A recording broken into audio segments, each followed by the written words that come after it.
So today I want to talk about the duality of creating. And this is something that I've known as a concept in my head for my years of creating music. Making music was kind of how my creative journey started into it maturing into other creative mediums, as in like filming to designing clothes, all that. It's kind of all compiled into one. Something I experienced recently was kind of a bit of a burnout, a creative burnout. Mainly because I'm in the place in my life where I needed to start pulling in some more income in my pocket, and all these things that I was doing creatively, I wanted it to make me money. And that's not that it's a bad thing, but I realized that it was pulling away from my love for the actual art of what I love, of making music, designing clothes, shooting videos, art in general. And I realized that this is part of it. It's really easy to get caught up in just thinking that nothing that you have done has ever succumbed to any success. And that's just simply not true.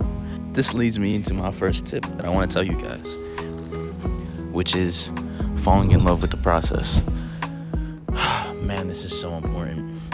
When you start anything creatively or start doing anything great, the act of creating anything great, the beginning stages are always very, very thrilling, very, very exciting, very, very filled with optimism and a new way of life, this new being, this ideal version of yourself that you see, that you want to create and achieve these goals and things that you want to make in this life. In that beginning, there's like this momentum and kind of like sacred spiritual energy. The more you create, you kind of get caught up in where you want to be, and you forget about exactly what it is you're doing.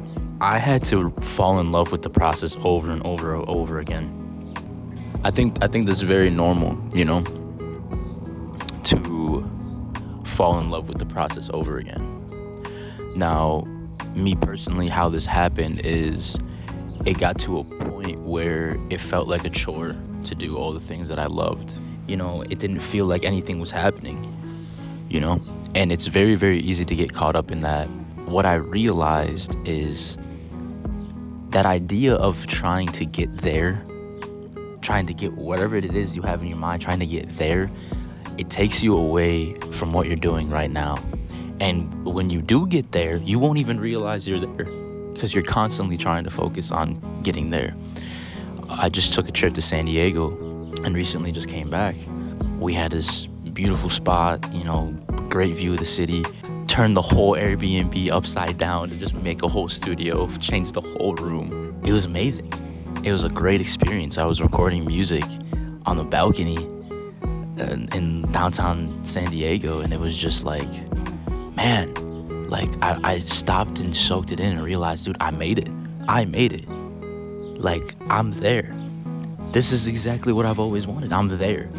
And I was just telling that to my friend. I'm like, dude, we made it, man. We're doing it. We're here right now. We made it. That's the first tip that I really want to share with you guys. Fall in love with the process. Be so totally involved in it that you're not focused on what other people are doing and you're not worried about it, because that's going to take you away from it. And that's actually, that could be like a subcategory tip to this, falling in love with the process, because comparing yourself to other people, that will take away from your love of the process. Everything's already written for you.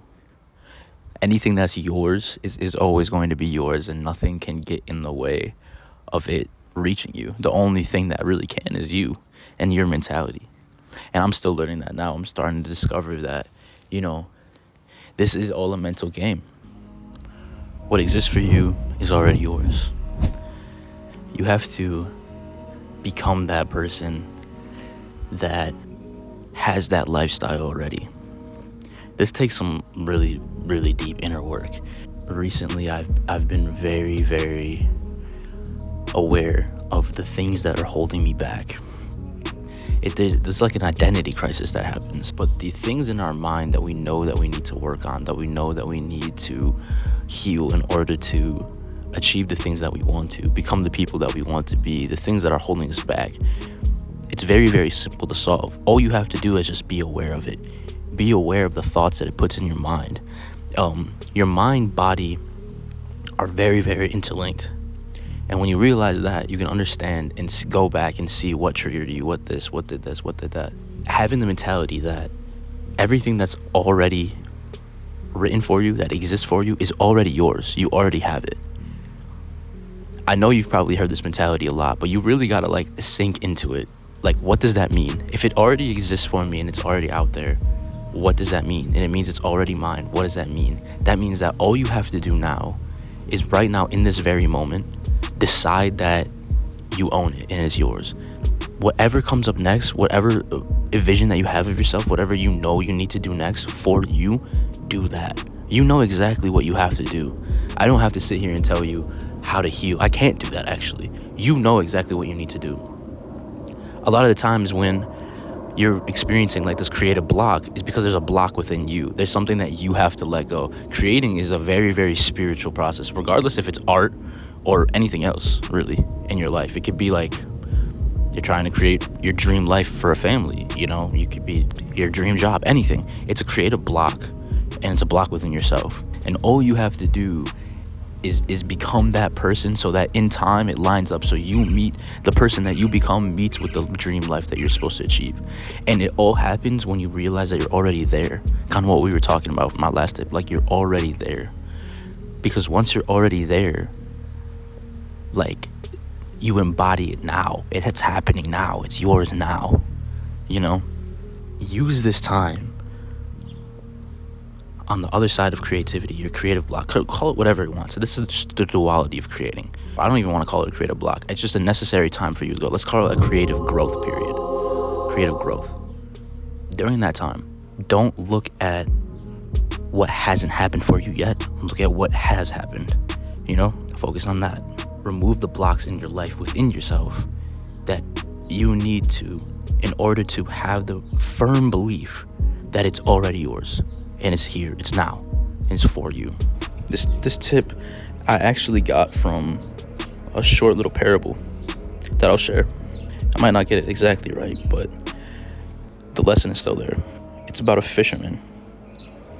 So when the fisherman can't set sail because of the storms, the weather's too bad, he sits on the shore and he reties his fish nets. In these period where things aren't going right, things aren't going smoothly, you're not creating the art that, you know, you were creating before, you're in this downtime period, shift your focus on a more technical side to prepare yourself for when the storms clear and you're able to set sail. Shift your mentality to like, okay, what skills can I hone in on? What can I get better at doing? That way I can create art more intentionally, easily, and fulfillingly. Because at the end of the day, this is how it is. Creating art is this constant cycle of, wow, this is great. Wow, this is amazing. Oh my God, I'm the best. This is great. And, oh, dude, no success. This sucks. Damn it. Oh, dang, this sucks. Oh, I can't do this. Wow. And sometimes, personally, I crash really hard when I do that. Maybe you make music. Maybe you want to learn the DAW that you're making music on better. You want to learn an instrument. Maybe you want to learn different brush stroke techniques. Like, whatever it is, whatever you do, it doesn't even have to be creative. You know, when you're on the other side of creating something great, which is, again, we like to call it creative block. I want to call it creative growth process. Focus on what you can do technically, so that way when the ship can sail, you can go out and you're ready, you're prepared. You've been given this opportunity to do something really, really cool. And I never looked at it like that until my friend told me that we've been given this opportunity. I never even thought about it as an opportunity. I just thought about it as like, I have to do this. This is gonna, like, I'm going to make this happen. When you switch your mentality and like, this is an opportunity for you to learn and to grow, and in the process create something really, really cool, like, you'll never take advantage of it again, and you'll be more present. All right, so there it is. There you have it. Those are a few tips that I learned from my recent creative burnout, from the duality of creating, from having this downtime to yourself to grow in your art and yourself and develop who you want to be as a person, as as an artist, whatever it is you're creating, take these tips and allow them to help you in your journey. Stay focused on your journey. I hope you guys enjoyed. I'm gonna go finish my swim, and happy creating. Peace.